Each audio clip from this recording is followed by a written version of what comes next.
Welcome to Catholic Ed for All, your weekly insight into topics of special education in Catholic schools. My name is Dr. Raul Escarpio, and I invite you to join me each week as we learn how to be more inclusive in Catholic schools and continue to live out St. John Paul II's message of open wide the doors to Christ. Many thanks go out to RCL Benzinger, who is generously sponsoring this podcast. RCL Benzinger enriches the worldwide Catholic community by providing the most engaging and highest quality resources, programs, and services rooted in the rich and diverse tradition of the Catholic faith. And now, on to our show.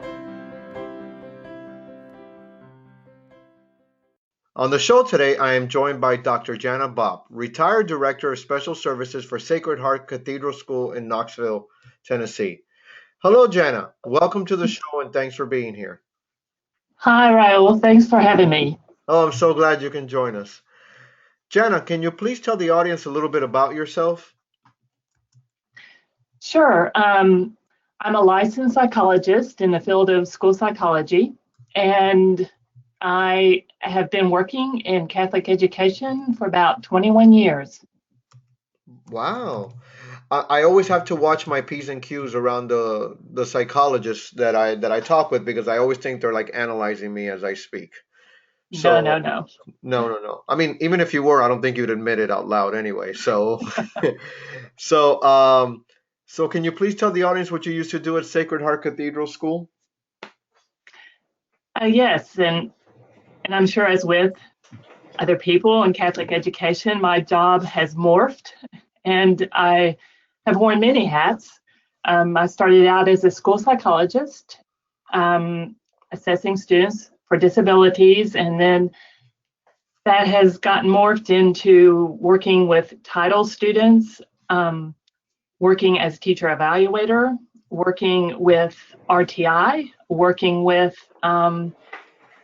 data collection, a lot of different hats. A lot of different hats. So I love the fact that in a way that you are retired because we can actually talk about lessons learned about your time at Sacred Heart Cathedral and school and working with students. So let's talk about those lessons learned. Tell me some things you learned while at Sacred Heart Cathedral School about students in general. Students in general. I think that all students want to do well in school. I think all students have a desire to do well, but sometimes they are kind of beaten down because they do not fit the box that the school has for each learner. And if they can't, no matter how hard they try, they can't meet those expectations, then sometimes I think people attach labels like lazy, like they're just unmotivated. And when I hear that, I want to say, well, let's get to the bottom of that. Why? Let's try to see if we can't help them get out of that and make them successful in school. You're speaking to me right now because I always say that I'm a behaviorist at heart. And when I see students that are acting out or whatever, and I like to remind teachers, don't jump the gun. Don't assume that you know what's going on. There's got to be a function for that behavior. There's a reason for that behavior occurring. So let's check it out before we jump. So it's nice right. that you understand the same thing. What about our exceptional learners? What about the students with different abilities and different academic and behavior needs? What did you learn about them? You know, I think they were that was the exciting part of my job, is they were always the puzzle that I wanted to try to fit the pieces together to learn how they learn best and to try to provide opportunities for them to succeed in school. And so what I learned from those students was I tried to empower them a lot of times to help the teacher see what they needed. Sometimes they knew more, that they could speak better than I could to the teacher. I think involving them more in the process of their education really helped them, gave them more confidence and helped them to succeed. I think the hardest students to try to help in our school were the ones that were English language learners that also had a disability, because they were trying to learn the language and try to deal with their disability. And sometimes I think teachers don't have the background to help, and sometimes are a little scared at trying to educate students like this, because I think they take pride in their ability to educate students, and when they come across somebody they don't really know how to help, they kind of back off. And I think it is our job to go in and help those teachers find ways to help students succeed in school. And on that same vein, I'm glad you said help those students to succeed. How can we empower these students? Let's from your point of view as a former director and with your background in psychology, what are some simple strategies that we can use to help empower our learners, especially the exceptional ones, but let's look at all learners. I think, if teachers will listen to students and work with them and help them and kind of look at it as a collaborative team, and to really talk with them about when they're not getting something. And, sometimes the young kids can't really express themselves, but they can tell you if it's not working for them and they need something different.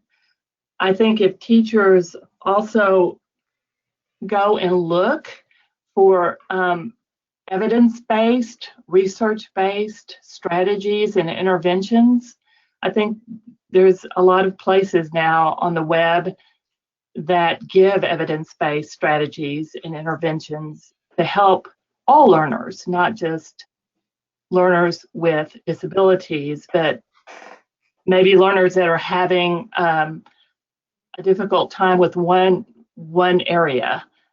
They just need a little help over that bump. And that's kind of what I liked about RTI, or response to intervention, that you help all learners get to a place where they can succeed. Oh, now you're speaking my language. RTI. I love RTI. But what Yes, ab I do too. Yeah, I'm glad. What about with parents? Because parents play a crucial role in our schools, not to mention the lives of their children. How can we empower parents at a school level to come in and assist? Because sometimes with parents, us teachers maybe want that help, and other times we're like, no, I got this. How can we empower parents in that way? I think what we tried to do was to make them feel an important part of the team. And so it wasn't just us making these decisions. It's not just them making the decisions. It's all of us together working to make sure that this child can succeed. And their opinion and what they bring to the table is just important of what we bring to the table. And I think all parents, they want what is best for their child. And if they feel like you are trying to do what's best for their child, they will work hard with you to try to find what's best for their child. I agree. I agree totally with you. Were there some particular strategies that you used to use with students that proved especially effective, whether they're academic or behavioral? I know you were mentioning RTI, but was there some other interventions or strategies that proved especially effective with students with exceptional needs? I think it all depended on the child individually. You you had to find out where that child was and then start from where they were to try to bring them up to where you needed them to be. And to say that any one strategy worked, I would say that, first you had to work on basic skills and made sure those basic skills were there. And then once you did that, then if you needed to do study skills with them and you needed to do classroom accommodations with them. And then once they get to that point, then you need to really work on empowering them. And I would say really in middle school, empowering them to talk to the teacher about what they need and about what works. And sometimes I or the other student services personnel had to sit with them, with the teacher, to kind of transition them to the place where they could go to the teacher themselves. I think giving them that confidence to go and to be an advocate for themselves worked well. And how do we teach those students? Because there's a lot of research out there in the public sector about having students lead their own IEPs, their own IEP meetings and all that. But how do we do it at a Catholic school level with those students? How do we empower them in that way? And that has always been a work in progress. And for some students that felt confident, we would invite them in, but it is awful intimidating to be in a meeting with 5 or 6 teachers. Yes, yes, it and is. and of course we never held them without their parents. Of course. That's part of the team. We're all in there together. And I think allowing that child to speak and having that child understand that their opinion is valid and is needed in developing their educational program, I think does give it, you can just see them sit up straighter and really get into the meeting and the progress of their educational program when they are a part of it. Yes, yes. Yes, absolutely. And I think that benefits all in the end because it creates a sense of transparency, Jana, Yeah. for Yes. all to see. And as you were saying earlier, it allows that partnership to develop and let the parents know that we're here to help. We're not doing anything in secret. We're not doing anything wrong. We want you to understand exactly what we're doing. Yes. So Yes. before I let you go, I like to ask what I always ask my guests a couple questions. First of all, the first thing is, what should we tell principals or leaders in diocese if we want to start with one, my hashtag that I talk about, if we want to maybe consider starting a program with students with disabilities and we want to provide the correct support for them to succeed, give them some advice, Janna, Dr. Janna Bopp, as you retired, as you retired from your system. Give them some advice on how they can help start a program like that. Well, I'll have to say, listen to the Lord, Amen. because we always, as we progressed, we would be presented with an opportunity to go forward in our program. For example, we admitted an autistic girl that had very low language into our school, and that was kind of a pilot. And we could have easily have said, no, we don't have the services here for that Yes. student. Mm-hmm. But fortunately, the principal and I and the teachers prayed about it and we talked about it. And, we said, let's try to do this.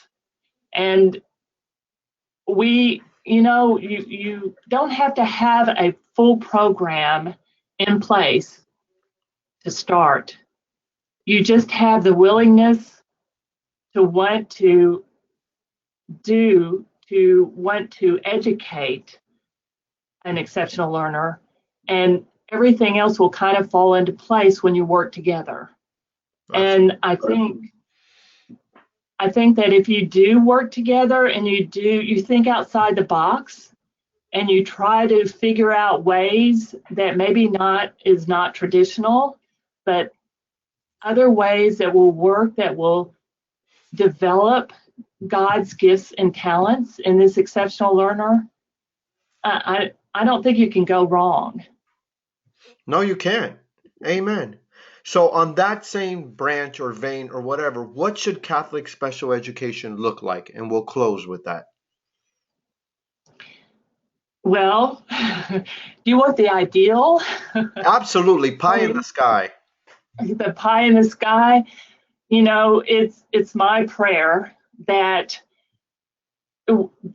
any student who wants a Catholic education, any parent that wants a Catholic education for their child, no matter how that child presents, will be able to access and feel good about, everybody feel good about the Catholic education that child receives.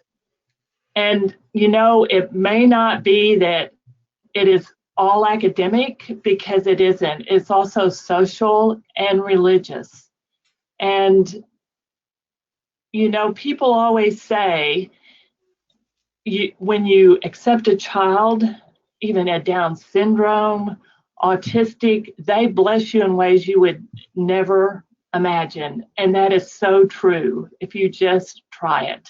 Amen. Everybody that is involved is blessed. And that is my desire, that Catholic education can be accessible for all. What a wonderful, wonderful sentiment. And I totally agree with everything that you're saying. We never understand the benefits of getting outside of our comfort zone until we actually Right. get into those get outside the comfort zone.